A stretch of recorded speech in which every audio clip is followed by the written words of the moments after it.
On roule sur le nous d'avant. Moi ça m'arrive quand je ressens plus du tout les effets, j'essaye de faire à peu près 3-4 jours sans caféine, et prendre du pré-workout tous les jours c'est vraiment quelque chose que je déconseille. On va avoir toutes les choses qui vont pouvoir vous rendre performant. Voilà, les mecs qui s'entraînent en même temps que vous, c'est tous des mecs balèzes, etc. Ça forcément c'est quelque chose qui va vous booster, et je vais avoir des grosses doses en vrai de caféine pour que ça ait un effet nocif sur la santé, etc. Quand cette norme elle est mise en place, en fait plus rien peut vous déstabiliser. Il y a une forme d'effervescence dans la salle qui fait que justement l'ambiance de la salle donne vraiment envie de se dépasser. Bonjour et bienvenue pour ce 5e épisode du Minotaur Podcast. Ça me fait extrêmement plaisir de vous retrouver et j'espère que vous allez tous très très bien. Alors je suis plutôt content de filmer ce 5e épisode parce que comme je l'avais expliqué précédemment dans d'autres épisodes, un peu le 5e épisode c'est un peu une sorte de palier déjà que je m'étais fixé aussi pour voir si j'arrivais à tenir on va dire les 5 épisodes. Donc ça me fait extrêmement plaisir d'arriver à ce 5e épisode et vous allez voir qu'il y en a pas mal encore de prévus. Là logiquement ça va être un petit peu un dernier épisode vraiment purement en solo et après par la suite j'ai quelques épisodes de prévus avec d'autres personnes. Alors je pense pas qu'ils seront tous d'affilée avec d'autres personnes, mais en tout cas c'était un peu le palier que je m'étais fixé de faire 5 épisodes déjà en solo pour commencer, pour prendre l'habitude et voilà, me mettre un petit peu dans le truc et mettre en place justement voilà cette forme de routine et d'habitude. Donc voilà, plutôt content de filmer ce 5e épisode, d'arriver à ce stade là, et du coup pour le prochain épisode, l'épisode 6, vous verrez, donc on sera directement avec quelqu'un, mais j'en parlerai un petit peu plus plus tard. Du coup voilà à peu près tout, j'en parlerai surtout probablement sur les réseaux parce que je vous demanderai quelques questions à me poser, donc n'hésitez pas si jamais vous êtes intéressé à bien me follow sur Instagram, ça sera là-bas que ça se passera directement en story probablement. Du coup voilà à peu près tout. Sinon du coup par rapport au podcast numéro 4, enfin par rapport aux 4 précédents épisodes, vous pouvez voir que là le setup a un peu changé. En gros je me suis mis dans une autre pièce, j'attendais juste en fait de recevoir des lumières, j'attendais de recevoir un fond aussi, chose qui a été faite, hein. J'ai reçu un fond et des lumières, donc là vous voyez directement j'ai des lumières d'appoint en plus. Par contre malheureusement le fond en fait bon ça convient pas du tout. Du coup voilà, j'ai toujours quand même un fond assez neutre, justement avec les lumières ça fait assez sombre, donc c'est déjà un petit peu mieux, et j'espère que la pièce où je suis ça résonnera un petit peu moins aussi. C'était surtout ça l'envie de changer de pièce. Du coup voilà, donc là niveau lumière ça sera un petit peu plus stable, j'espère que ça sera en termes de qualité assez agréable, et pareil en termes de qualité de son.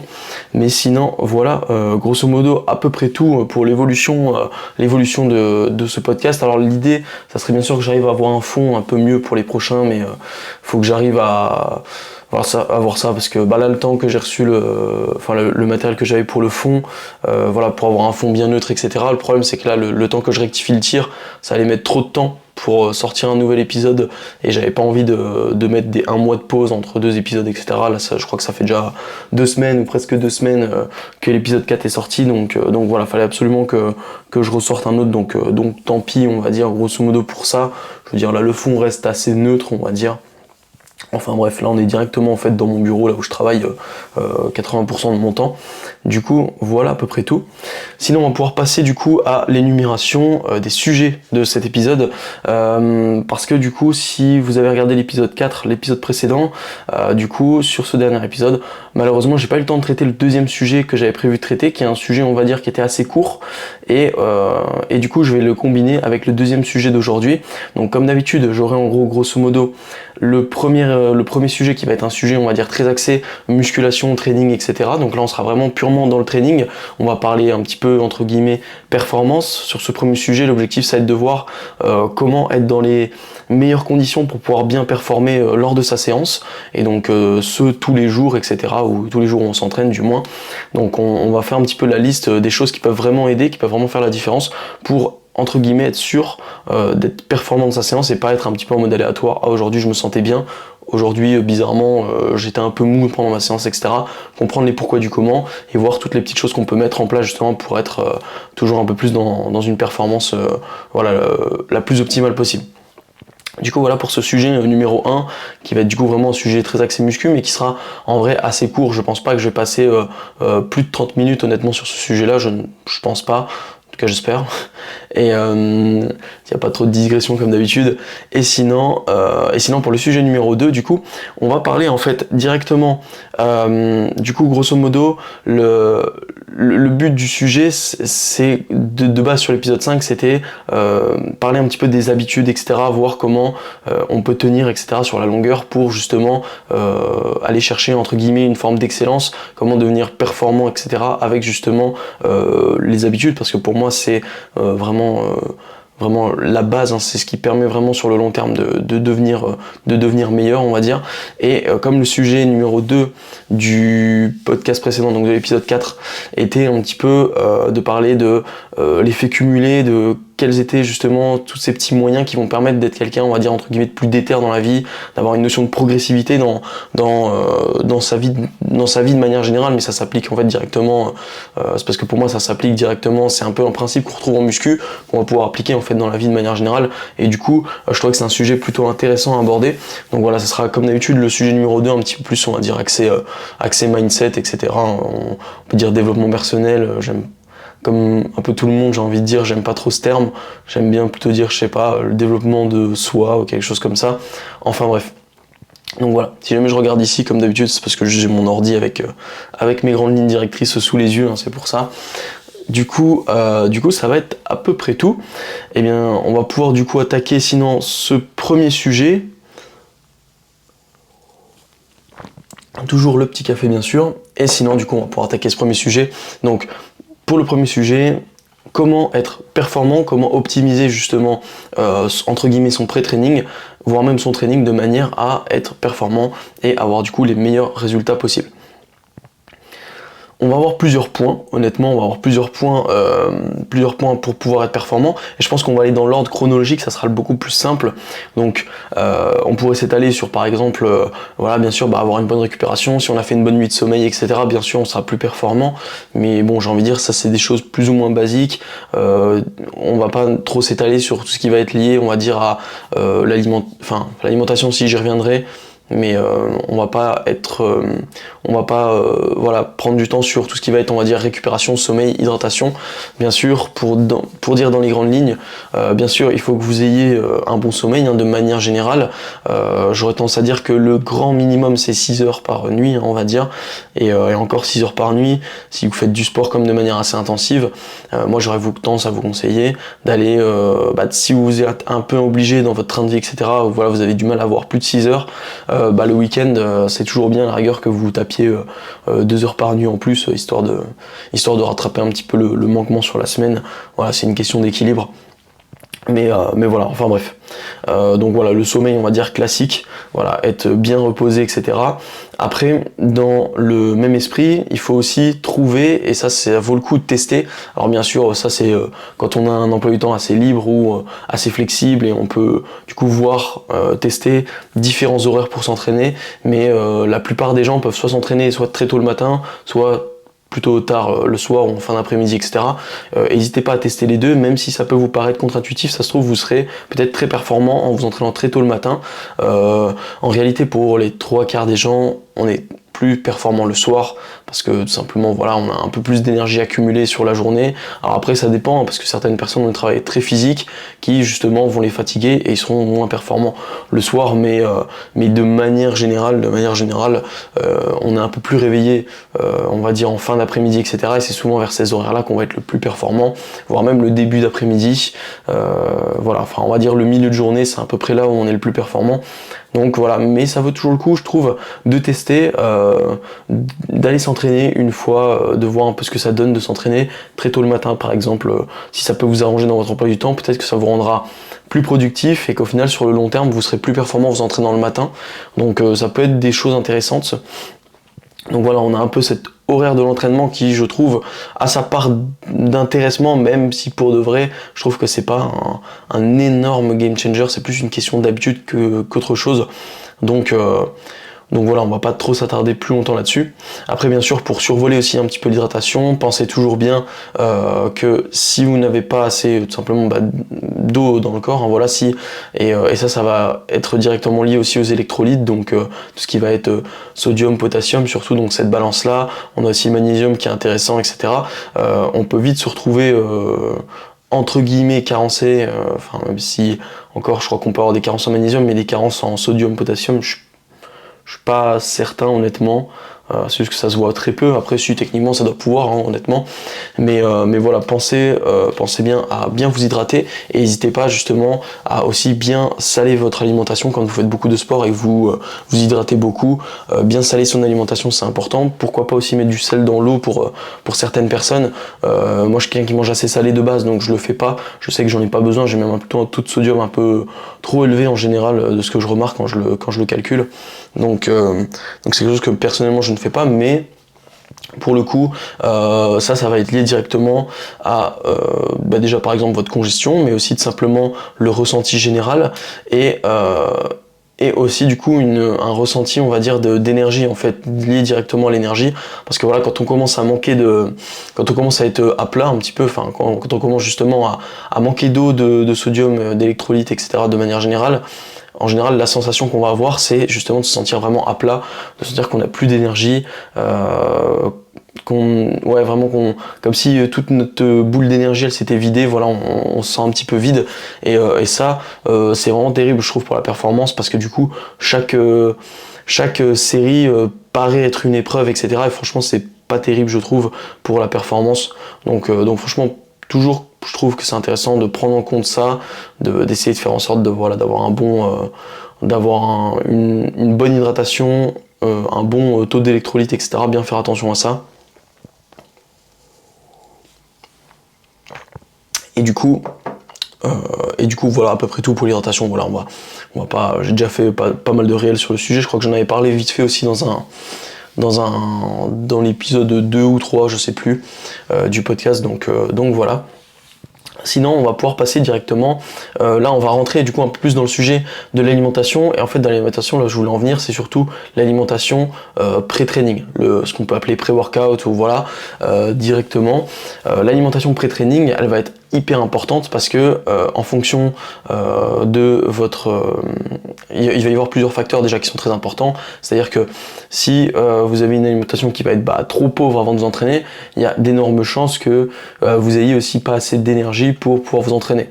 Alors après, si de manière générale, on va dire, dans l'ensemble, voilà, sur votre journée, vous avez votre alimentation qui va, vous avez une bonne alimentation, etc., normalement ça va parce que ça va s'équilibrer, entre guillemets. Même si vous entraînez le matin à jeun, l'énergie que vous allez utiliser, ça va être de l'énergie qui a été accumulée sur, du coup, la veille toute la journée, vu que vous étiez entraîné la veille le matin aussi, etc. Donc quand on s'entraîne tout le temps à la même heure, en soi ça s'équilibre et ça forme une sorte de cycle, et donc en termes d'énergie, il n'y a pas trop de problème. Mais de manière plus précise plutôt, ça peut être vraiment intéressant, je trouve, justement, d'essayer de se focus sur une alimentation pré-training, c'est-à-dire votre repas avant d'aller vous entraîner directement, avec par exemple une bonne source de glucides rapides de préférence, pour éviter d'être embêté déjà par la digestion. Donc ça, faire bien attention quand on va choisir son pré-training, ou qu'on va choisir, ou plutôt parfois on n'a pas vraiment le choix, en fonction de combien de temps avant l'entraînement on va manger, il va falloir faire attention à quels aliments on va choisir, on va dire, parce que de manière générale, on va plutôt chercher, si on s'entraîne que 30 minutes ou 1 heure plus tard après avoir mangé, essayer vraiment d'avoir un maximum des glucides rapides, des choses avec une digestion qui va être vraiment rapide, de manière à peut-être même des aliments à indice glycémique élevé. En général, les indices glycémiques élevés sont des aliments qui se digèrent rapidement. L'inverse pas forcément, vous avez des aliments qui se digèrent rapidement, qui ne sont pas forcément un indice glycémique élevé, mais voilà, de manière générale, on va surtout du coup chercher des aliments qui se digèrent rapidement, donc potentiellement des sources de glucides à indice glycémique élevé, etc. Parce que justement, on ne veut pas se retrouver dans la situation où on est en pleine digestion, on a notre système parasympathique qui est totalement en action. Donc le système parasympathique, c'est, vous voyez, le moment où justement, on est un peu vous voyez, quand vous venez de manger un gros repas, vous digérez digérer, vous êtes posé dans votre canapé ou sur votre chaise ou n'importe où, et vous levez, c'est la plus grosse épreuve de votre vie, vous avez l'impression, et ben ça c'est que vous êtes totalement dans votre système parasympathique, et c'est normal, la digestion déclenche ce système, parce que justement la digestion va être, a besoin, on va dire déjà d'énergie pour fonctionner, donc votre corps va automatiquement se mettre entre guillemets au ralenti, en off, pour pouvoir balancer de l'énergie dans la digestion, et en plus de ça, le corps, pour digérer, n'aime pas justement tout ce qui va être stressant, etc. C'est pour ça qu'on recommande d'être au calme en fait pour manger, parce que voilà, on digère beaucoup mieux en étant au calme, en prenant le temps de digérer, etc., etc. Et donc c'est plutôt important de faire attention à ça, parce qu'on n'a pas envie de se retrouver en système parasympathique, donc un système où on est ralenti, où on est mou, où on est en digestion, c'est tout simple, on est à 2 doigts de s'endormir quand on est à la salle, justement. Ça va être un gros frein à la progression, enfin un gros frein à la performance, et donc forcément par effet cumulé, on va dire, à la progression. Donc ça, vraiment très important. Alors que si vous avez plutôt quelque chose qui va vous faire digérer rapidement, potentiellement vous arriverez à la salle de sport, votre digestion elle sera terminée, et là vous pourrez directement envoyer, et votre corps il sera prêt, justement encore plus prêt à repartir sur son système qu'on appelle le système sympathique, qui est grosso modo l'inverse du parasympathique. C'est le système de stress, etc. C'est le moment où on est hyper actif. Vous voyez, quand vous avez un gros coup d'adrénaline, parce que je sais pas, vous êtes passé à 2 doigts d'un accident ou je ne sais quoi, peu importe, ou vous êtes dans une attraction, peu importe, quand vous avez des sensations fortes, vous êtes dans un système sympathique, justement. C'est le système sympathique qui va vous envoyer un maximum d'adrénaline, qui va vous rendre entre guillemets du coup fort et énergique surtout. Et justement, quand on s'entraîne, quand on fait du sport, on est en système sympathique, et c'est aussi en système sympathique qu'on va être le plus performant, donc c'est assez logique. Donc forcément, faire attention à pas se retrouver trop en digestion, justement, parce que ça pourrait être un gros frein justement à votre progression, etc., etc. Donc sur l'alimentation, moi ce que je vais vraiment conseiller en termes de pré-training, c'est vraiment d'avoir une alimentation, donc comme je l'ai expliqué, qui va être facile à digérer. Après, si vous vous entraînez 2 heures après votre pré-training, franchement il n'y a pas de souci. Si vous entraînez 2 heures, 2-3 heures après, moi je vous conseillerais quand même de prendre une petite source de glucides rapide avant d'aller à votre entraînement, parce que là ça fera un petit moment que vous n'avez pas mangé, et pour éviter un petit coup de mou, une petite perte d'énergie, ça peut toujours être intéressant. Voilà, un petit fruit, quelque chose qui se digère très rapidement, très facilement, pas en grande quantité, juste un tout petit peu, ça peut toujours être intéressant. Mais c'est vrai que si votre repas pré-training, avant training on va dire du coup, c'est plusieurs heures avant, honnêtement vous n'avez pas trop de soucis à vous faire, vous pouvez envoyer pas mal de lipides. Oui, c'est vrai que les lipides, pour ceux qui ne le savent pas, du coup je vais expliquer, les lipides sont le macronutriment le plus long à digérer pour le corps, et du coup, en général, on déconseille, quand on va s'entraîner dans 30 minutes, envoyez pas un maximum de lipides, parce que clairement vous allez être en digestion de ouf. Donc, et quand vous regardez, quand vous faites un cheat meal, pourquoi vous avez une digestion qui dure toute la nuit? Parce qu'en général, les cheat meals ils sont très riches en lipides plus qu'en glucides. En réalité, quand vous tapez une raclette, quand vous tapez une pizza, quand vous tapez n'importe quel fast-food, etc., c'est vraiment les lipides qui vont être majoritairement présents. Et donc c'est pour ça qu'en général on se tape une digestion qui dure toute la nuit. Donc voilà, ça c'est le truc on va dire à éviter, beaucoup de lipides avant de s'entraîner. Mais ça veut pas dire pour autant que par contre dans la journée avant votre entraînement, imaginons que vous entraîniez l'après-midi, le matin vous pouvez manger des lipides, il n'y a aucun souci, etc. Franchement c'est juste vraiment dans le cycle de digestion actuel, éviter d'avoir des lipides avant de vous entraîner, parce que vraiment ça va vous freiner et vous allez vraiment le sentir pour le coup. Alors que si vous avez juste des glucides, un petit peu de protéines, pourquoi pas, parce que la protéine, c'est quand même bien de pouvoir la répartir sur plusieurs repas, donc c'est bien de pouvoir l'inclure aussi dans son pré-training. Et honnêtement, il y a plusieurs sources de protéines qui se digèrent assez rapidement, qui sont pas trop difficiles à digérer, etc. Donc il n'y a pas de souci. J'ai envie de dire, le truc le pré-training optimal, on va dire, ça va être une source de protéines très rapide, donc par exemple de la whey. Je pense que honnêtement je crois bien que la whey est au final la source de protéines la plus rapide à assimiler. Après on peut avoir le blanc d'œuf qui s'assimile très très bien, mais le blanc d'œuf s'assimile moins bien sans jaune d'œuf, et le jaune d'œuf c'est des lipides, donc pas forcément le plus intéressant. Après si c'est juste un œuf ça va, mais bref. Enfin bref, donc par exemple vous auriez de la whey avec une source de glucides très rapide, donc là vous pourriez avoir, bon on a des sources de glucides qui sont extrêmement rapides comme de la malto, de la malto, etc. Pardon. Mais ces sources de glucides là, je vous les conseille plutôt en intra-training parce que c'est vraiment c'est tellement rapide comme source de glucides qu'au final ça se stocke très peu et vaut mieux quand même avoir un truc qui va quand même se faire sous une digestion d'au moins 30 minutes on va dire. Donc pourquoi pas une source de glucides assez rapide, ça peut être par exemple tout ce qui va être du riz qui va être pas mal cuit. Vous allez avoir par exemple donc tout ce qui va être des glucides on va dire classiques comme le riz. Vous allez avoir aussi, de manière générale, même j'ai envie de dire, toutes vos sources de glucides, plus vous allez les faire cuire, plus elles vont se digérer facilement, plus leur indice glycémique va être élevé. Donc ça peut très bien être même des pâtes, honnêtement, hein, ça peut très bien être des pâtes, des flocons d'avoine, peu importe. C'est sûr qu'avec de la whey, on va plus voir des flocons d'avoine. Honnêtement, vous pouvez tester la whey avec du riz, ça marche très très bien, honnêtement. Il n'y a pas de souci particulier tant que vous salez pas votre riz. Et encore, vous pouvez, mais c'est juste que ça fait un peu bizarre après.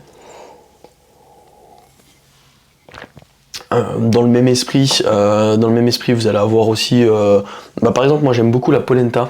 Polenta, farine farine plus ou moins, il me semble, c'est plutôt de la semoule, on va dire, de la semoule de maïs. Le maïs, c'est quelque chose qui se digère très vite. Donc du maïs mis en semoule, je vous explique pas, ça se digère hyper vite. Donc je trouve que c'est plutôt intéressant. Et même en repas sucré, ça passe techniquement, vu que ça n'a pas forcément un goût salé ou sucré de base.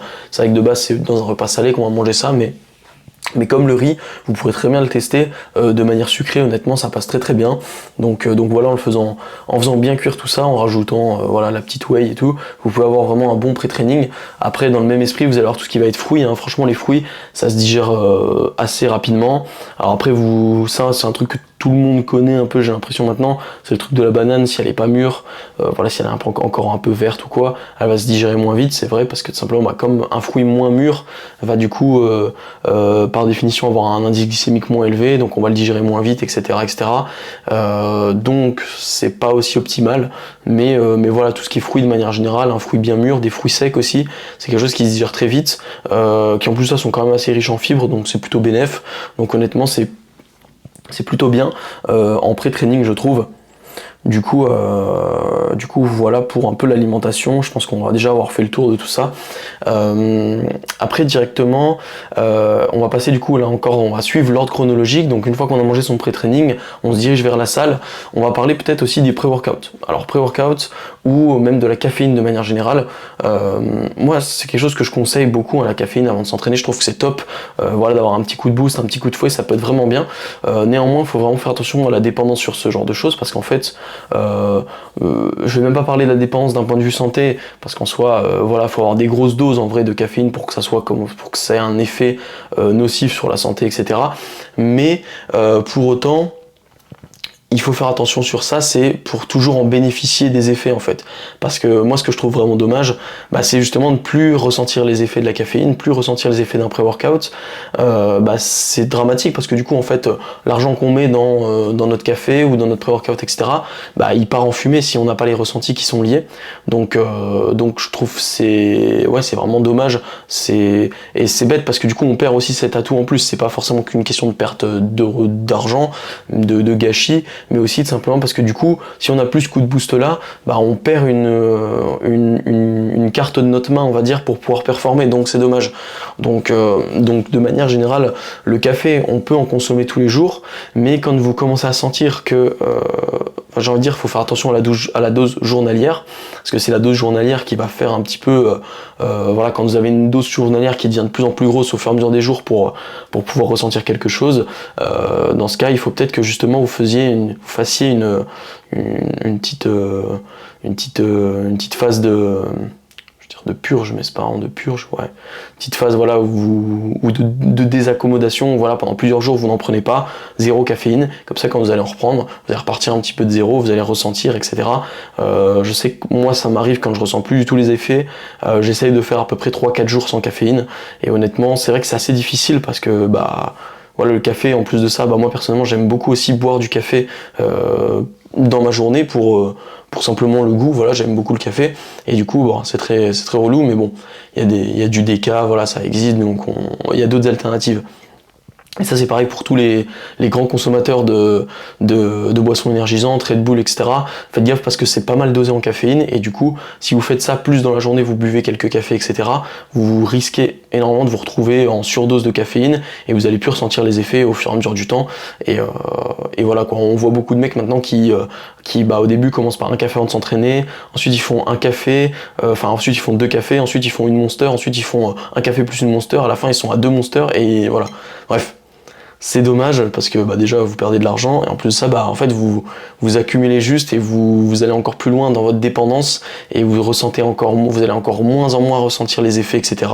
Et voilà, c'est problématique quand on a des gens qui doivent pour pouvoir bien s'entraîner s'envoyer 500 mg de caféine avant l'entraînement.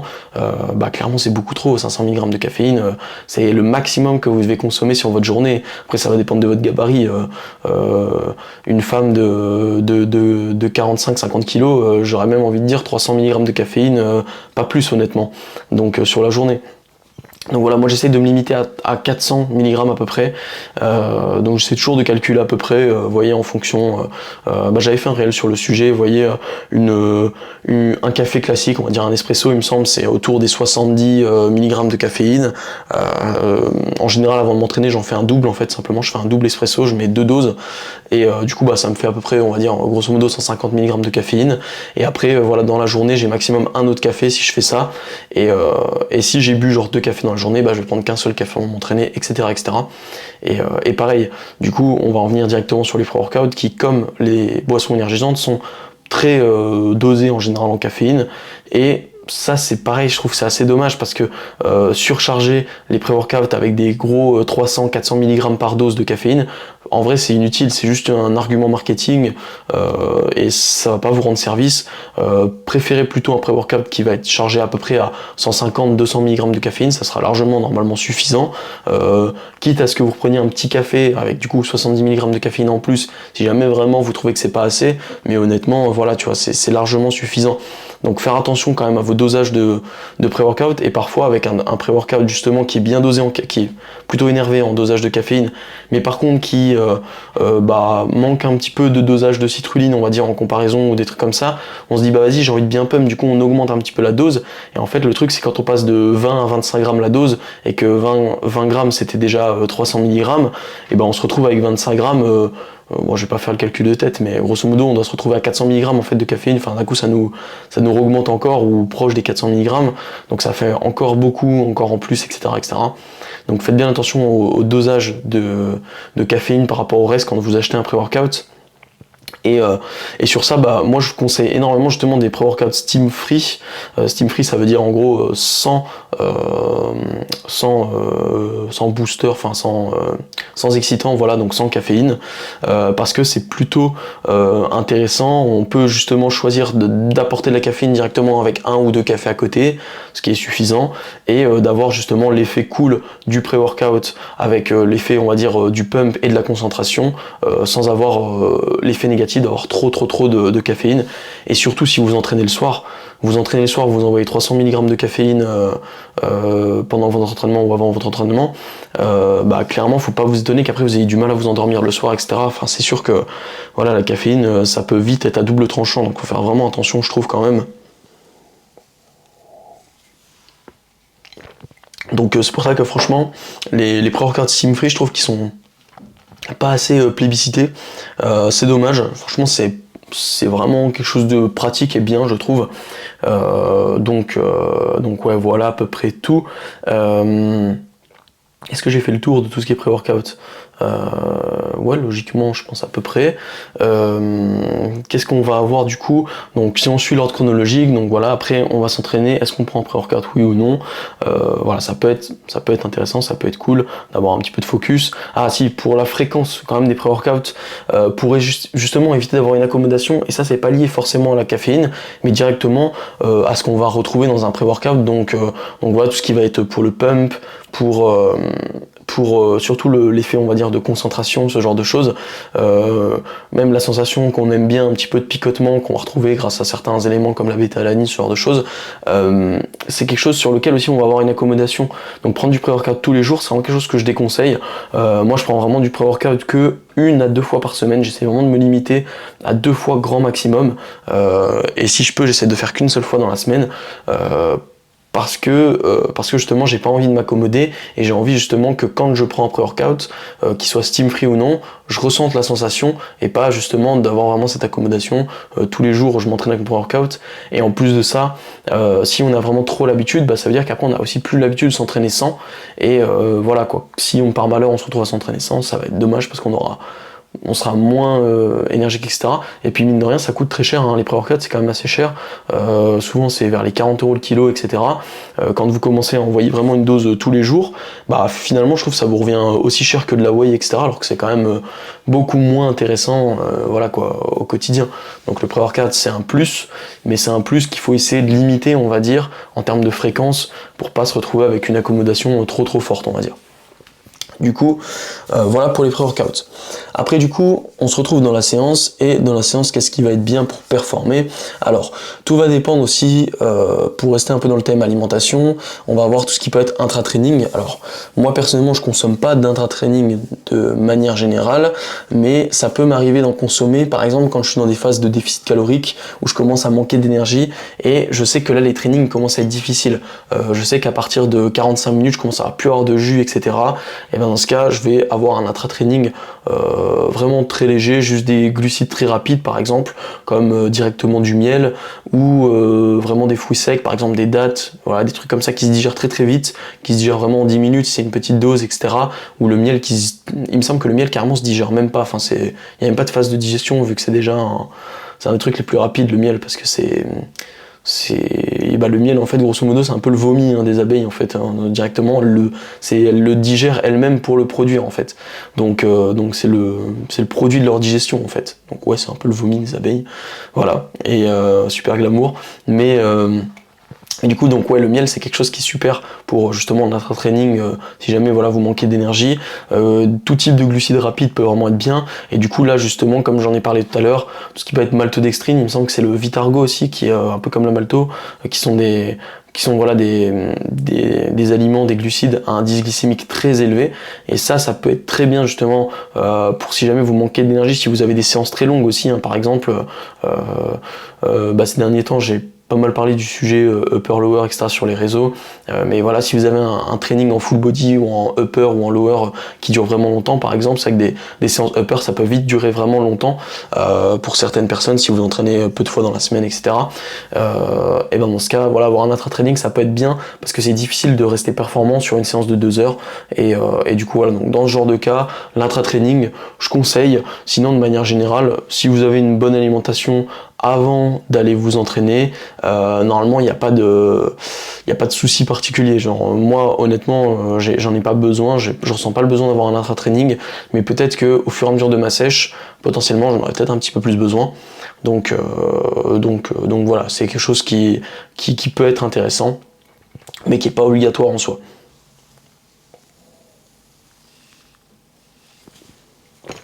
Hop.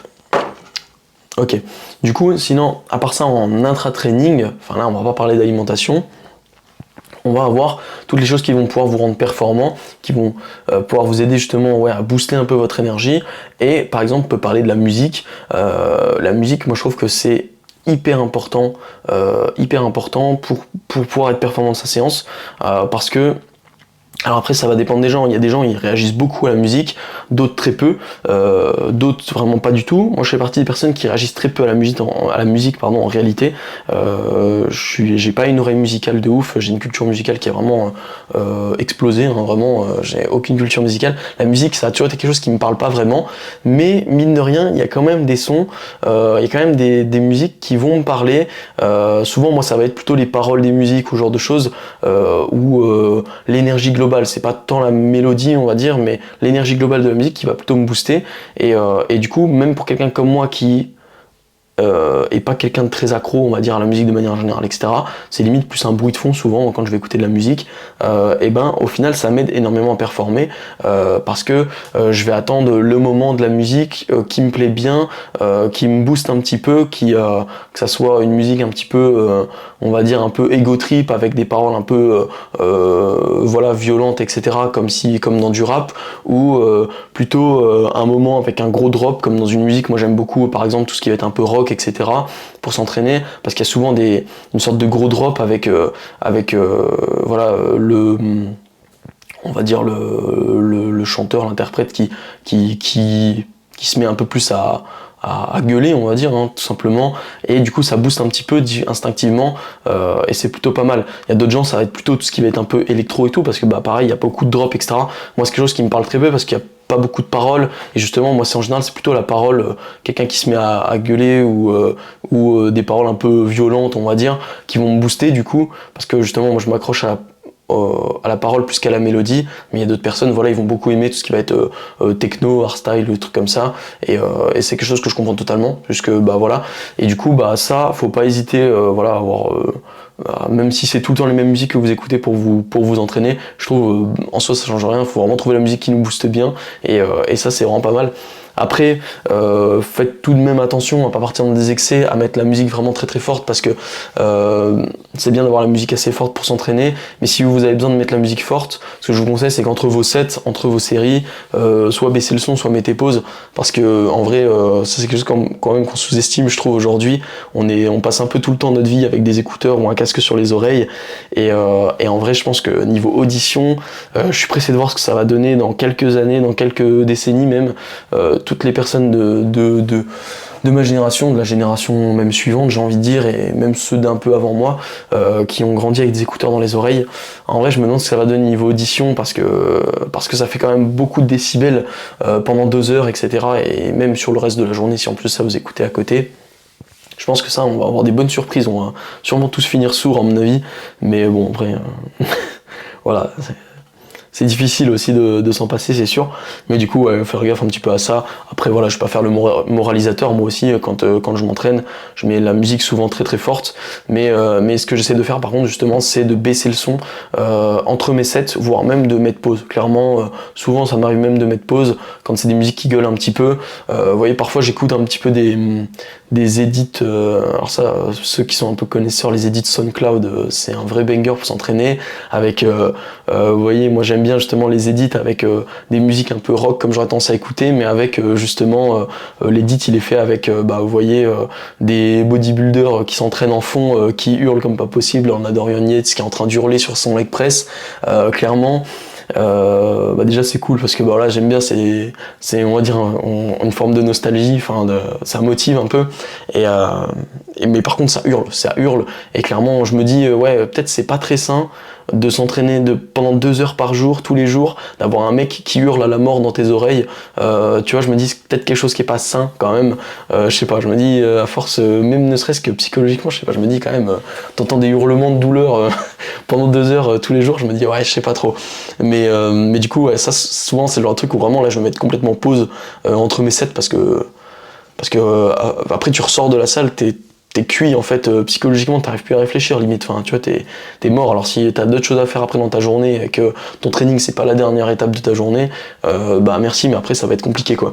Donc et ça pour moi c'est mon cas. Moi, en général je m'entraîne en milieu de journée, donc après j'ai tout le reste de ma journée, et c'est même après mon training en général que ma journée de travail elle s'accélère bien.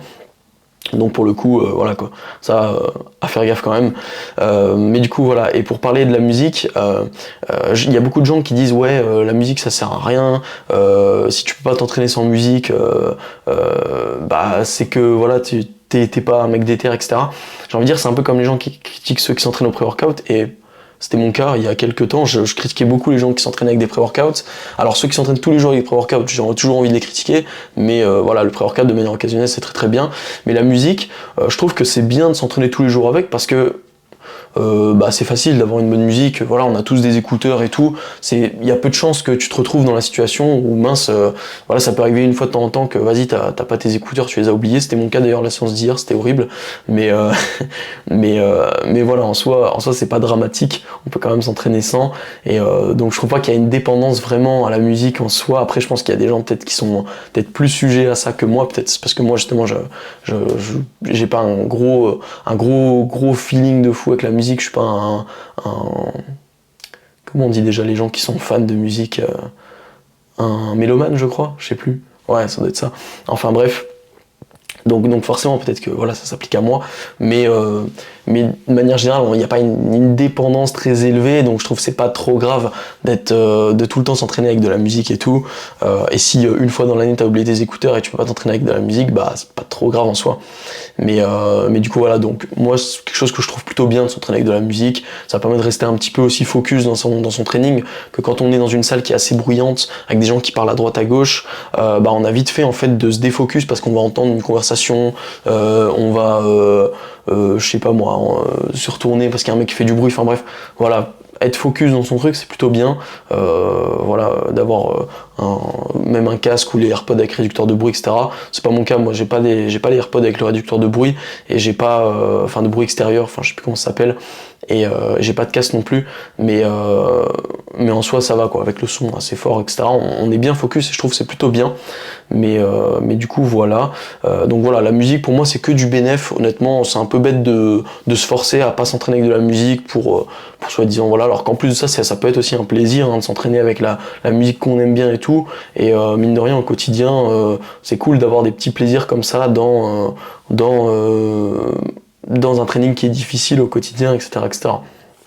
Donc voilà, et après dernière chose un petit peu dans le même thème, je voulais aussi parler on va dire de l'ambiance générale de la salle où vous entraînez, parce que quand vous avez une salle où vous entraînez et la musique c'est, bon je vais pas critiquer des artistes en particulier, mais quand la musique c'est vraiment genre Aya Nakamura et je sais pas quoi, et que c'est pas votre délire, alors après il y a peut-être des gens qui kiffent s'entraîner sur ça, grand bien vous fasse, y a pas de souci, hein, mais voilà, là je parle on va dire directement pour moi, c'est pas le genre de musique que je vais kiffer, c'est pas trop des musiques qui sont dans le thème on va dire, dans le mood de mon training c'est sûr, et ben forcément quand vous entraînez avec une salle où il y a une ambiance qui est pas propice on va dire à s'entraîner dur, etc., bah forcément ça va énormément jouer, et je trouve que ça c'est quelque chose qui est vraiment sous-coté, parce que je pense qu'honnêtement entre choisir une salle qui est extrêmement bien équipée, qui a du matériel hyper haut de gamme, qui est super cool et tout, mais par contre l'ambiance c'est vraiment l'ambiance comment dire, Tutu YouTube, gym, enfin je sais pas comment dire Tutu YouTube, c'est pas ouf là ce que je dis, vous voyez l'ambiance c'est très on va dire cours collectif, on va dire, donc avec des musiques très tout public, avec voilà, une ambiance même ne serait-ce que dans la décoration de la salle, ou l'ambiance générale de la salle, ou les personnes qui la fréquentent, où vous avez justement que des gens, on va dire, voilà, que des gens peut-être, là c'est pas pour émettre une critique, mais voilà, par exemple que des personnes âgées, plutôt clientèle type Courco, etc. autour de vous, bah vous serez moins propice à vous entraîner dur que si vous êtes dans une salle un peu rustre, avec peut-être un style on va dire assez sombre, ou même pas forcément sombre, mais voilà quelque chose d'assez brut, avec des gens autour de vous qui s'entraînent, qui sont des gens qui s'entraînent dur, etc. Voilà, ou voilà, les mecs qui s'entraînent en même temps que vous, bah c'est tous des mecs balèzes, etc.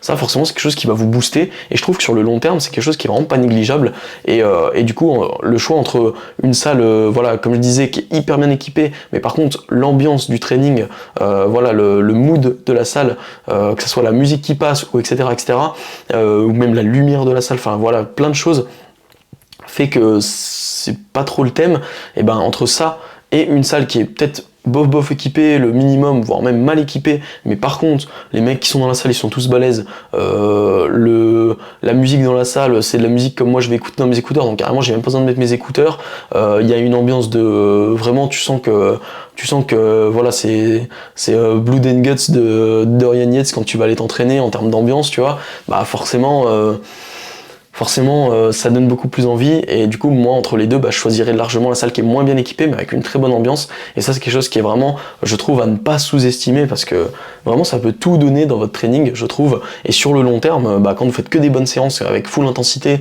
et voilà, et honnêtement c'est quelque chose qui aide de ouf, je trouve, pour progresser sur le long terme et tout, et sans parler que voilà, potentiellement ça va être du coup que des gens passionnés qui seront autour de vous, donc si vous avez besoin de conseils ou ne serait-ce besoin de spotters, vous avez besoin de gym bro même tout simplement, et vous allez trouver beaucoup plus facilement des gens déter comme vous, et ça sur le long terme c'est une valeur qui est imbattable, je trouve, honnêtement. Donc c'est pour ça, et honnêtement c'est peut-être la salle que je fréquente le plus là pour m'entraîner actuellement. Si je la fréquente autant, parce que j'ai le choix entre plusieurs salles, si je la fréquente autant, cette salle là c'est justement pour l'ambiance, parce que voilà, après j'ai des potes aussi, forcément à force du temps c'est devenu des amis, mais c'est des gens, justement quand je les vois s'entraîner, je vois qu'ils s'entraînent dur, etc. Il y a une ambiance, il y a une forme d'effervescence dans la salle qui fait que justement l'ambiance de la salle donne vraiment envie de se dépasser, et je trouve que ça vraiment d'un point de vue progression c'est la meilleure chose que vous puissiez avoir, une salle où il y a une bonne ambiance, où vous vous sentez bien aussi, pour progresser c'est vraiment le top. Donc voilà. Donc après voilà, pour performer, voilà un petit peu les points je trouve qui sont importants.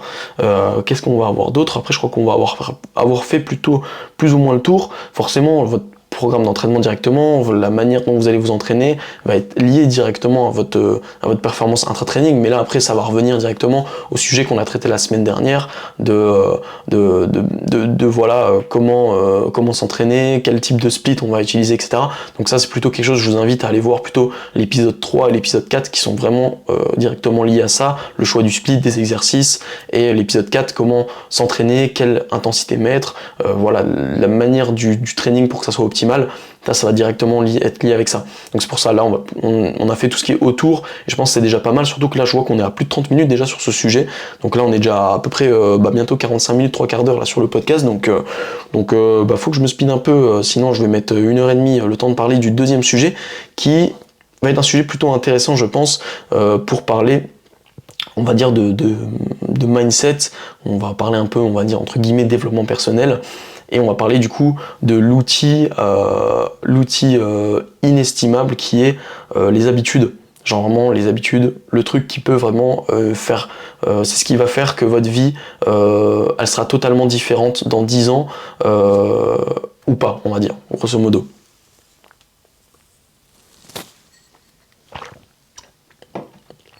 Ok, alors du coup, pour ce deuxième sujet, la première chose dont je voulais parler, et c'est au final un peu le sujet du coup que je n'ai pas pu aborder dans l'épisode numéro 4, c'est comment en fait devenir quelqu'un de déter, et ça c'est juste pour le titre, on va dire comment être déter, mais comment être quelqu'un qui va atteindre ses objectifs et qui va pouvoir progresser sur le long terme. Et on va parler de cette notion aussi de progressivité. Alors il y a un très très bon livre sur le sujet, qui est un peu le livre, j'ai envie de dire, c'est presque la base de ce thème-là, ou plutôt c'est le livre qui a mis les mots, et encore je pense que ça... Ouais, si logiquement on va dire c'est un peu ça, c'est Atomic Habits de... Alors merde, je sais plus le... Oula, faut pas que je dise de gros mots, pardon. Mince, je ne sais plus le nom du mec qui a écrit ce livre, Atomic Habits de... Mince, je l'ai plus. Ouais. Non, je vais pas le chercher maintenant, je vais pas perdre du temps là-dessus. Enfin bref, ce livre Atomic Habits, il est hyper intéressant parce que il explique justement, et dans le même genre il y a Obstacle is the Way, celui-là je l'ai pas encore lu, il faut vraiment que je l'achète, Obstacle is the Way, mais j'ai vu pas mal de résumés sur ce livre. C'est deux livres un petit peu dans ce sujet-là qui vont parler un peu de la notion de progressivité, qui vont parler du coup de mettre en place les bonnes habitudes, et ça c'est vraiment hyper intéressant, parce que pourquoi ? Parce que c'est vraiment les bonnes habitudes et les petites épreuves du quotidien qui vont vous permettre de vous renforcer sur le long terme. Et au final, ça va même rejoindre un petit peu le thème, il me semble que c'était du coup le premier épisode indirectement, où j'avais utilisé le sujet du Winter Arc pour parler de toutes ces petites épreuves qui permettent au quotidien de devenir plus fort, et voilà, de prendre l'habitude en fait de tout ça. En fait, grosso modo, pour pouvoir progresser sur le long terme, faut se dire que tout est, comme on dit souvent, et ça c'est pour ça que ça rejoint en fait la muscu.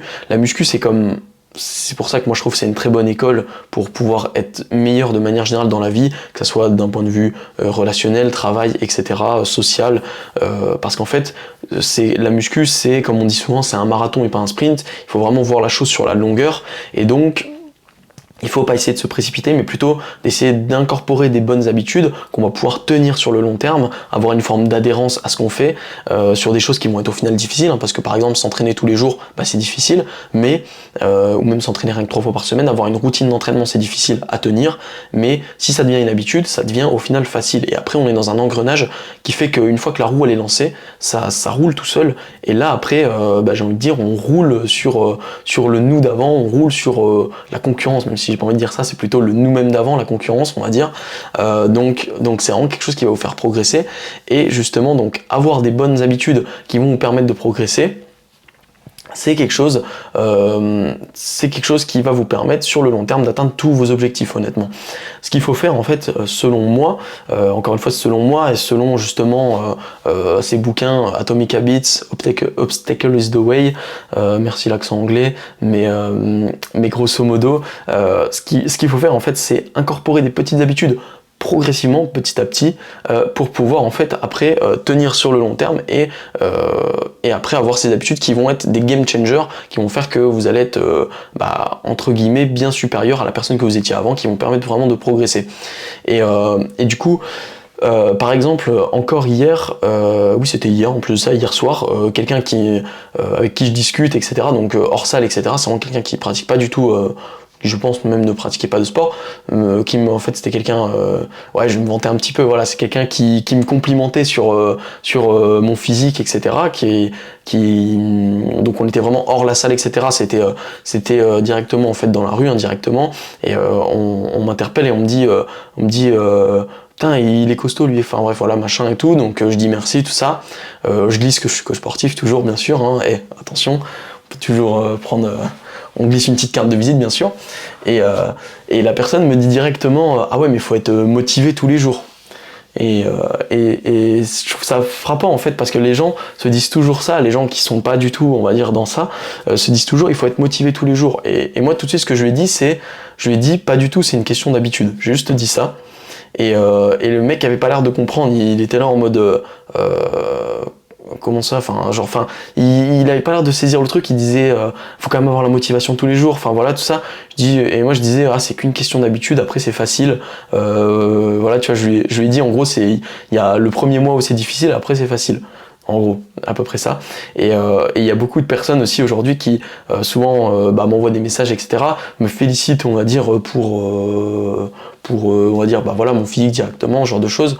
Et à chaque fois, ils me disent, mais comment tu fais parce que, là, dernièrement, j'ai publié un réel où il disait, ça fait 5 ans, parce que j'avais eu des flashbacks en fait, donc ça m'avait fait tilter, j'avais eu des flashbacks, vous voyez, sur Snapchat, etc., qui me montraient, ça faisait 5 ans que j'avais, voyez, la diète qui était dans mon application de tracking de macros, genre ça fait 5 ans, là vous me demandez d'aller 5 ans en arrière, n'importe quelle date, n'importe quel jour, 5 ans en arrière dans mon application, hop, tac, je clique sur le jour, il y a mes cales qui sont, parce que ça fait 5 ans que je suis ma diète, et que tous les jours je calcule mes cales, etc. Donc en fait, j'ai envie de dire, c'est une forme, on va y venir après, d'effet cumulé en fait de tout ça, qui fait que oui, au bout de 5 ans, en fait, bien sûr, j'ai un très bon physique, j'ai réussi à bâtir un gros physique, mais en même temps, ça fait 5 ans que j'ai cette habitude de suivre ma diète, ça fait 5 ans que j'ai cette habitude de m'entraîner 5 à 6 fois par semaine, etc., etc. Donc en fait, j'ai envie de dire, c'est normal au final que au bout d'autant de temps, avec cette bonne habitude, ça devient en fait la base. Genre, j'ai envie de dire, si j'avais pas les résultats que j'ai aujourd'hui, ça serait hyper triste en fait, parce que ça fait 5 ans. Je veux dire, c'est hyper long quand on pense 5 ans, 365 jours x 5, enfin ça fait énormément de temps. Vous voyez le nombre d'heures passées à la salle de sport et tout. Je me dis, en vrai, au final, les résultats que j'ai, ils sont juste normaux, et voilà, en fait, c'est qu'une question d'habitude qui a été prise et qui a été tenue en fait sur le long terme, et ces habitudes-là, elles sont tellement ancrées en moi aujourd'hui, parce qu'au bout de 5 ans, vous imaginez bien que c'est même pas, il n'y a pas une seule journée où je me pose la question de est-ce que je vais m'entraîner. C'est la seule question que je vais me poser, c'est à quelle heure je vais m'entraîner à la rigueur, mais et encore, je m'entraîne tout le temps à la même heure en soi. Mais enfin bref, voilà, donc, et ça pour moi c'est flagrant, je trouve, de à quel point en fait une habitude qu'on a pu ancrer, après ça devient une norme, et quand cette norme elle est mise en place, bah en fait plus rien peut vous déstabiliser, parce que moi m'entraîner tous les jours, c'est ma norme.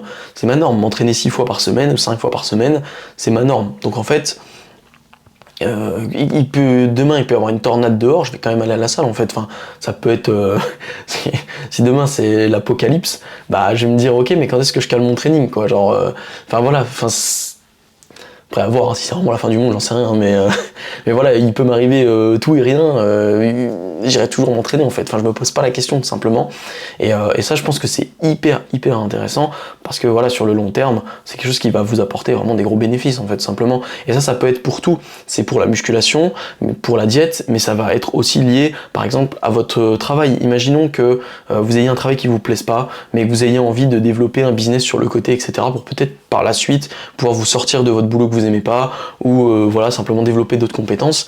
Bah si vous faites ça en mode coup de tête, et que une fois de temps en temps, quand vous avez envie, vous bossez sur le sujet, c'est cool, mais vous avancerez sur le truc. Si vous lâchez pas l'affaire, vous avancerez sur le truc très lentement, et vous arriverez peut-être jamais à vos objectifs. Vous y arriverez au bout de 10 ans, alors que vous auriez pu arriver au bout de 2 ans, en ayant une routine bien installée, où par exemple, bah, tous les jours après le travail, même si c'est que 30 minutes, je bosse de telle heure à telle heure, je vais bosser après le travail juste au moins 30 minutes tous les jours, et je mets en place cette habitude pour qu'elle tienne, pour que cette habitude elle soit ancrée en moi, et au final l'effet cumulé de ça va être que bah, au bout de 2 ans, j'aurai bah voilà, si vous mettez bout à bout 30 minutes, 5-7 fois par semaine, fois 365 jours, bah là, enfin, là du coup, non.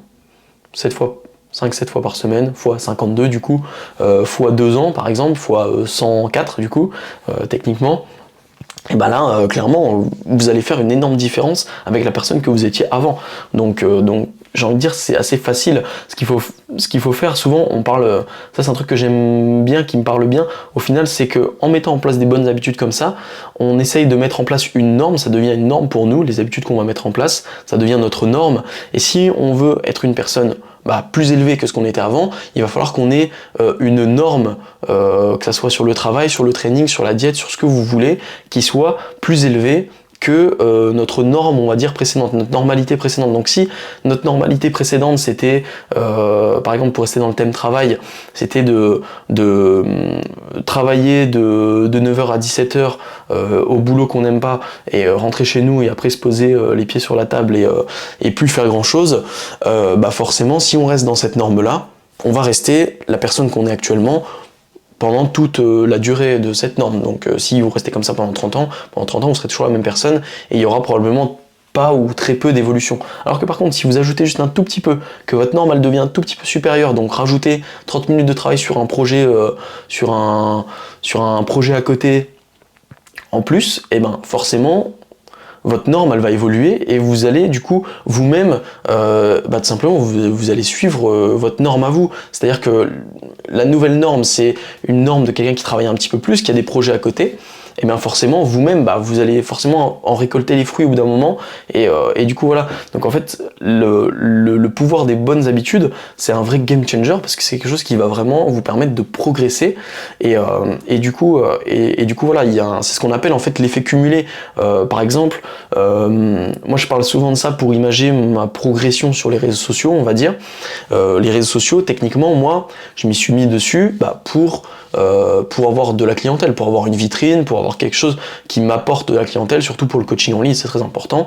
Donc forcément je suis sur les réseaux sociaux, et peut-être que mon compte il buzz pas de ouf en mode dès que j'ai commencé j'ai chopé 10K, ok, mais il y a un effet cumulé, c'est-à-dire que chaque jour je prends ne serait-ce qu'un abonné par jour, et ben dans X temps j'aurai beaucoup d'abonnés en fait, donc en soi, et j'aurai et pareil par rapport à ma clientèle en ligne, chaque mois je vais prendre quelques clients en plus.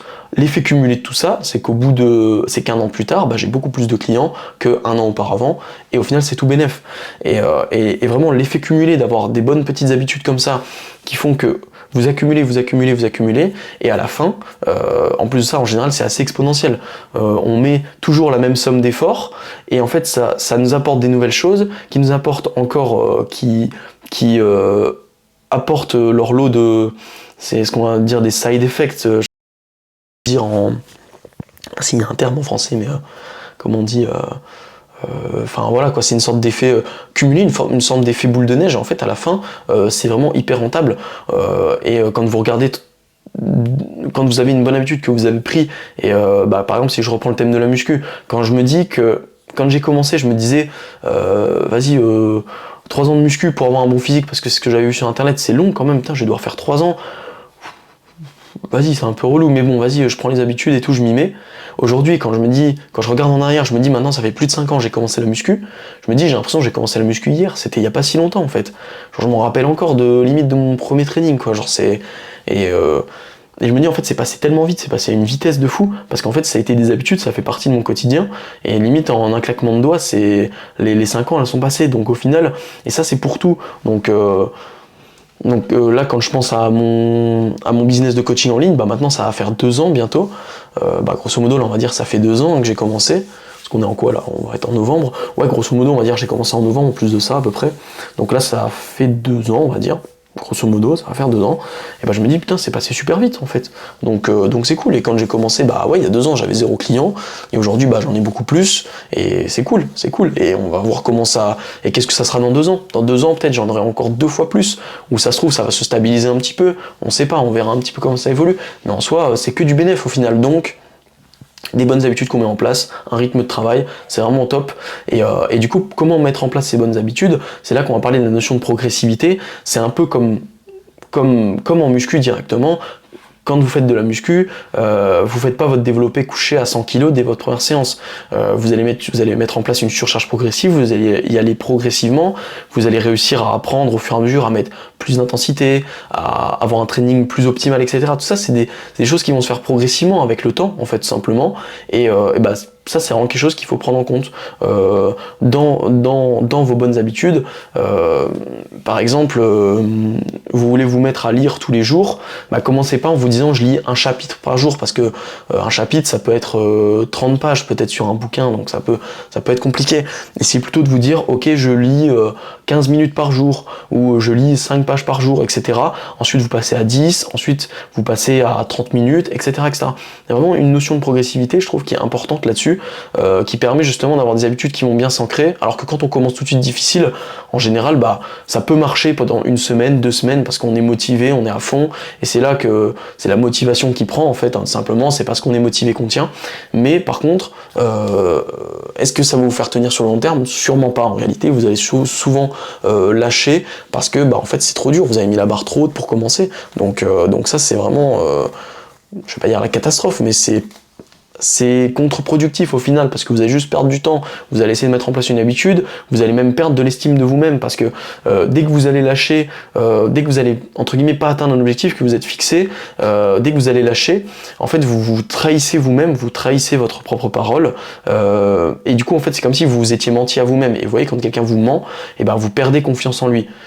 Quelqu'un qui vous ment régulièrement, vous allez, du coup, automatiquement, et c'est logique, perdre confiance en cette personne. Vous allez arrêter de la croire à chaque fois, etc., etc. Et plus il va vous mentir, plus ça va arriver souvent, plus vous allez plus du tout écouter cette personne, etc. Et ça marche aussi pour vous-même. Quand vous n'atteignez pas un objectif que vous êtes fixé, du coup, vous vous trahissez vous-même, entre guillemets, et vous avez inconsciemment une perte de confiance en vous qui va grandir, et ça, c'est quelque chose qu'il faut vraiment pas cultiver. Il faut vraiment chercher l'exact opposé, et c'est pour ça que de manière générale, par principe, je trouve qu'il faut vraiment toujours avoir ce principe de si je me suis fixé un objectif, je le tiens. Peu importe si la durée ça va être super long, peu importe ça va prendre plus de temps que prévu, voilà, c'est pour ça que d'ailleurs moi j'aime bien ne pas fixer des objectifs vraiment de deadline, parce que la deadline, voilà, en fonction de plein de choses extérieures, ça fait qu'on peut ne pas atteindre l'objectif aussi vite qu'on l'avait pensé, et du coup vous allez avoir cette perte de confiance en vous, alors qu'au final peut-être l'objectif vous allez l'avoir, c'est juste que ça prendra un petit peu plus de temps que ce que vous pensiez. Donc c'est pour ça que moi j'aime pas trop fixer des deadlines comme ça, mais par contre voilà, toujours tenir l'objectif jusqu'à ce qu'il soit atteint par principe, parce que c'est quelque chose qui de manière générale, en valeur morale, ça va vous apporter énormément. Donc voilà pour pour ce sujet-là, pourquoi du coup mettre toujours une notion de progressivité dans les habitudes que vous allez essayer d'avoir, et du coup quelqu'un qui veut commencer une transformation physique, qui veut commencer à reprendre soin de son corps, que ce soit par l'alimentation ou par le training, moi ça m'arrive souvent en bilan, etc., d'avoir des gens qui me posent, voilà, qui veulent se changer de corps, etc. Moi ce que je leur explique toujours, c'est commencer petit. Si la personne elle arrive, elle me dit oui, moi j'aimerais bien commencer à venir à la salle de sport, alors je voudrais venir entre 3 et 5 fois par semaine. En général, cette personne-là, je vais lui dire ok, commence à 3. Dans un mois, peut-être qu'on passera à 4, dans 2 mois, on passera peut-être à 5, mais commence déjà à 3, prends cette habitude, parce que si tu commences direct à 5, alors que tu vois, là, si déjà dans ta tête, tu hésites entre 3 et 5, 5 fois par semaine, il y a de grandes chances que c'est parce que du coup, tu sais que 5, ça va peut-être être chaud, tu vois. Donc, le mieux à faire, c'est de commencer par 3. Tu vois que tu as réussi à prendre cette habitude, que 3 maintenant c'est devenu une normalité pour toi, c'est devenu facile. Maintenant tu es une personne, ça fait partie de toi, tu es une personne qui s'entraîne 3 fois par semaine. Et du coup tu te dis, vas-y, j'ai envie de tester, je vais essayer de monter à 5. Ok, peut-être qu'on va passer par 4 avant, pour être sûr de prendre cette petite habitude. Et après tu le tiens, etc. Et pareil, même principe, ensuite tu passes à 5, etc.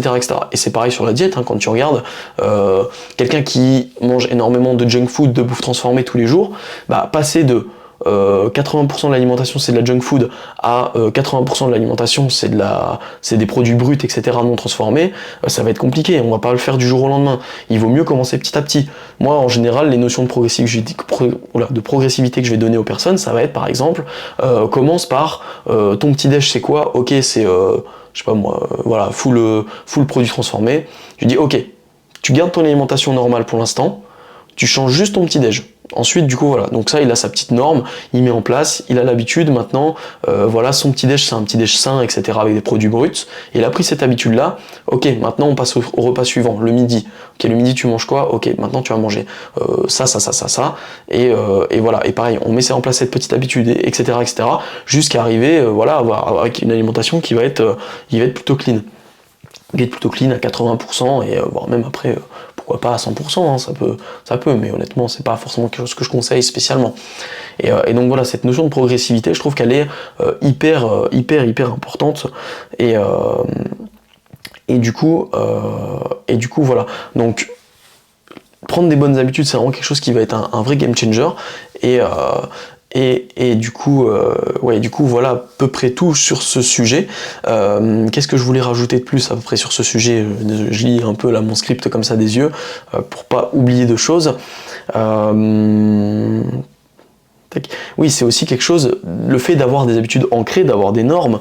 Comme je vous disais, moi qui fasse une tempête dehors ou que voilà, qu'il y ait n'importe quelle mauvaise condition, avoir des habitudes ancrées, comme ça devient une norme, ça fait que peu importe les conditions extérieures, peu importe ce qui vous arrive, vous allez tenir.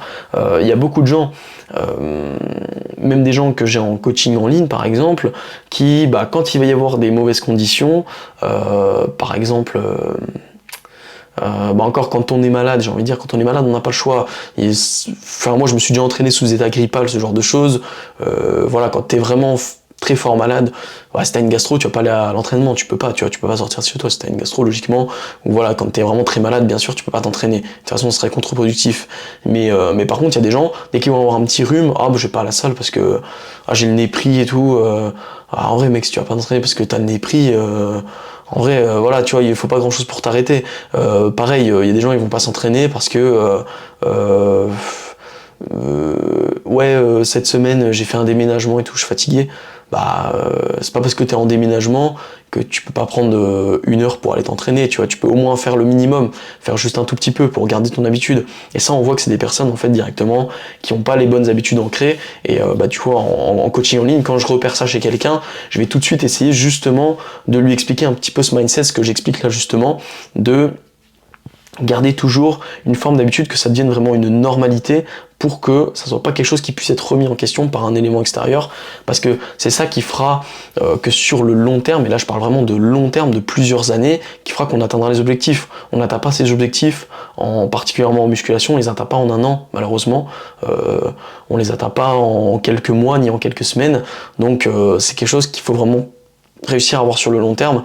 Et quand je vois certains de mes coachés qui justement en fait grâce à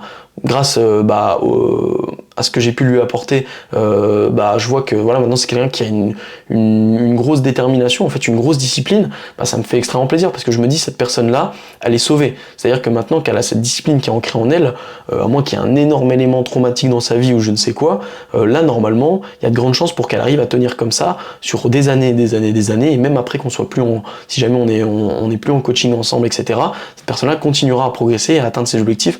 Et ça, pour moi, c'est une énorme fierté parce que je me dis, au final, c'est ça la finalité.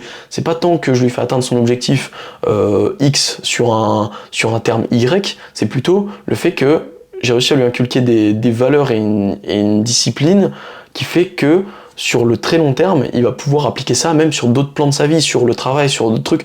Et c'est ça qui est génial, j'ai envie de dire. Donc ça, c'est vraiment quelque chose que j'essaye et j'aimerais apporter aux gens. Et c'est peut-être aussi, par exemple, pour ça que j'avais peut-être envie de faire ce podcast et que dans le podcast, j'ai toujours un peu ce deuxième sujet un peu plus mindset parce que je trouve que c'est incroyable, en fait. C'est incroyable de réussir à inculquer ce genre de choses. C'est incroyable d'arriver à mettre en place ce genre de choses dans sa propre vie. Donc ouais, voilà, grosso modo. Voilà, grosso modo sur ce sujet. C'est vrai que sur ce sujet, j'avais beaucoup envie d'aborder le fait qu'aujourd'hui, dans le monde actuel, c'est vrai que j'en ai parlé du coup à la fin du dernier épisode pour parler un peu de ce sujet, pour l'annoncer un peu. Dans le monde actuel, on est dans un monde où on a une grosse perte de valeur et ça, c'est assez triste, assez dommage. Et ça fait que du coup... on a une forme de stagnation qui s'ancre beaucoup chez les gens où ils ont moins envie de progresser, etc. Et ça, c'est très dommage. Mais je pense qu'en vrai, j'en parlerai du coup directement dans un épisode, dans un épisode directement lié à ce sujet parce que ça peut être très intéressant et très vaste. Et je sais que j'ai une des personnes avec qui je suis censé tourner un podcast très prochainement. Ça sera sûrement lui d'ailleurs qui sera sur le prochain épisode du coup parce que normalement c'est avec lui que ça va être tourné en premier. Donc sûrement, je pense qu'on abordera ce sujet-là parce que je sais que c'est quelque chose qui l'intéresse énormément, donc peut-être ça sera cet épisode-là avec cette personne-là, vous allez voir, ça sera très très intéressant, quelqu'un de très entrepreneur, ça sera hyper intéressant justement de voir ça avec lui, le fait d'avoir cette perte d'objectifs dans la vie, etc., avec le monde dans lequel on évolue aujourd'hui, les jeunes d'aujourd'hui, peut-être ma génération, la génération même d'encore après, etc., où on a cette perte d'objectifs qui fait que du coup on stagne beaucoup, et ça c'est dommage, et du coup ça ouais, on en parlera directement je pense. Ça sera plutôt intéressant, on pourra même peut-être avoir je pense qu'on a pris les mêmes avis mais on aura peut-être sur certains points des avis peut-être un peu opposés ou des trucs comme ça sera plutôt cool, donc je pense qu'on en parlera sur un prochain épisode, donc grosso modo voilà, je vous tiendrai un petit peu au courant de cet épisode 6 qui sera du coup logiquement avec quelqu'un. Donc voilà à peu près tout. Je pense qu'on va un peu conclure et terminer cet épisode parce que là j'arrive à plus d'une heure, là on est à peu près à 1h10, donc voilà, pas trop traîner en plus. Donc voilà, j'espère que cet épisode vous aura plu. Donc retenez bien que c'est vraiment les habitudes qui vont être des game changers pour vous, qui vont vraiment vous aider à devenir des personnes plus déter en fait. J'aime bien un peu ce terme, voilà, déter, mais c'est vrai, des personnes qui atteignent leurs objectifs, et ça c'est incroyable. Donc réussissez plutôt à implémenter ces bonnes habitudes au quotidien, gardez en tête que vous devez avoir cette notion de progressivité et vous exploserez tout, vous atteindrez tous vos objectifs, fixez-vous des plans, mettez-les en place de manière progressive et vous allez voir que ça va être des vrais game changers. Prenez en compte que ces habitudes-là, il faut que ça soit des habitudes que vous allez devoir tenir sur du très long terme, sur potentiellement 5 ans, 10 ans, toute votre vie. Donc faites en sorte que ces habitudes-là, ce soit pas trop difficile à vous à tenir. Donc voilà, comme l'exemple des livres, vous dites pas je vais lire 2 chapitres par jour, etc. dès le début, et que ça mettez vraiment une notion de progressivité. Faites en sorte que ça devienne des normes pour vous, avant d'augmenter encore la difficulté de cette habitude, on va dire, et après vous n'êtes pas forcément aussi obligé d'augmenter la difficulté de votre habitude. Après, trouvez simplement, voilà, parfois il faut faire le pour et le contre, voir est-ce que ça en vaut la peine, est-ce que ça vaut le coup que j'augmente la difficulté de cette habitude. Par exemple, je m'entraîne 4 fois par semaine, est-ce que ça vaut le coup que je passe à 5-6 fois, ou est-ce qu'avec 4 fois par semaine, j'atteindrai mon objectif de toute manière, donc même si ça prend peut-être 6 mois de plus, ou etc., ou une année de plus, etc. Donc voilà, il faut aussi peser le pour et le contre, mais mettez des habitudes qui valent le coup et qui vous permettent de progresser sur le long terme. Et donc voilà à peu près tout. pour conclure aussi, on rappelle le premier sujet, donc ouais, sur comment voilà, être dans les meilleures conditions pour s'entraîner. N'hésitez pas à faire une petite liste. Voilà, pareil, en fait, c'est aussi une forme d'habitude, on va dire. Toujours, quand je m'entraîne, avant de m'entraîner, j'ai un peu ce petit rituel de manger tel type de collation, voilà, tout ça, c'est des petits trucs qui vont vous permettre justement d'être performant aussi sur le long terme. Et au final, cette notion de progressivité, d'habitude, etc., je trouve que c'est quelque chose qui, sur le long terme, vous permet de performer dans énormément de domaines. Ça s'applique à tellement de choses. Et ça, vous allez même l'appliquer, vous voyez, votre vie de couple, votre travail, ça en a déjà parlé, votre lien social avec vos amis, votre famille et tout. Franchement, c'est pour moi un vrai game changer, et il faut savoir de temps en temps se poser et dire ok, quel type d'habitude va être utile justement pour ce projet là, pour mener à bien cet objectif là. Et vraiment je trouve que c'est vraiment ultra intéressant, ultra important, et je pense qu'on reviendra assez régulièrement dessus au final, parce que vous allez voir que c'est lié à énormément de choses. On reviendra énormément dessus dans plein de sujets, c'est sûr, et des sujets liés à la muscu, mais des sujets liés au mindset aussi. Voilà, enfin franchement c'est sûr que c'est quelque chose, enfin j'ai envie de dire presque tout ce qui va être lié à l'amélioration, à la performance, etc., va toujours au final découler de formes d'habitude, de progressivité, etc., etc. Du coup, voilà à peu près tout. J'espère que cet épisode vous aura plu, que le sujet vous aura paru assez intéressant, etc. N'hésitez pas, comme d'habitude, si vous avez des questions, si vous avez le moindre commentaire à mettre, n'hésitez pas du coup à commenter, aussi à liker, etc., à mettre 5 étoiles sur Spotify, il me semble que c'est 5 étoiles, oui c'est ça. Enfin bref, voilà, tout le petit tralala comme d'habitude. Donc voilà, n'hésitez pas aussi à vous abonner, que ce soit au compte Spotify, au compte YouTube, ou du coup à mes comptes Instagram et TikTok, pour pas manquer du coup vraiment mon contenu au quotidien, etc.